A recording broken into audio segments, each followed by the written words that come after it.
এই রাজ্যে বিরোধীরা যখনই কোনো কর্মসূচি করে বা করতে উদ্যত হয়, তখনই কিন্তু কোথাও না কোথাও শাসক তাদেরকে অনুমতি দেয় না। বেশিরভাগ ক্ষেত্রেই দেখা যায় বিরোধীদের কোনো কর্মসূচি করতে গেলে কলকাতা হাইকোর্টের কড়া নাড়তে হয়।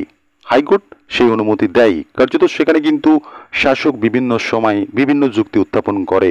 কোথাও না কোথাও সেই সমস্ত যুক্তি কিন্তু বেশিরভাগ ক্ষেত্রেই টেকে না।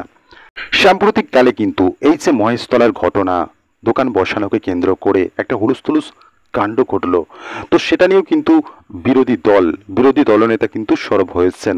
বরাবরই কিন্তু সেক্ষেত্রে তিনি দাবি করেছেন কোথাও না কোথাও এক্ষেত্রে প্রশাসনের তেমন পদক্ষেপ ছিল না। কার্যত সেই খামতির কারণেই কিন্তু এই যে মহেশতলা ঘটনা নিয়ে শুভেন্দু অধিকারী বরাবরই সরব হয়েছেন।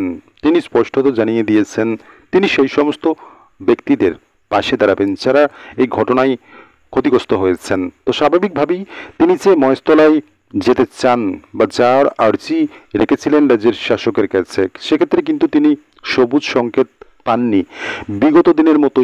বিগত দিনে যখনই শুভেন্দু অধিকারী কোনো কর্মসূচি করতে যান বা বিরোধী রাজনৈতিক দলগুলির তরফে যে সমস্ত কর্মসূচি করতে যাওয়া হয়, সেক্ষেত্রে কোথাও না কোথাও তারা কিন্তু রাজ্যের শাসকের থেকে কোনো অনুমতিপত্র পায় না।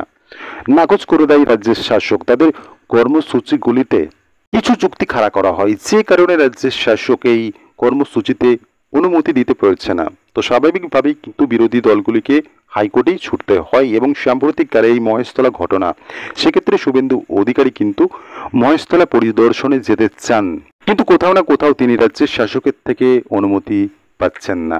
সেক্ষেত্রে তাকে কলকাতা হাইকোর্টে ছুটতে হচ্ছে।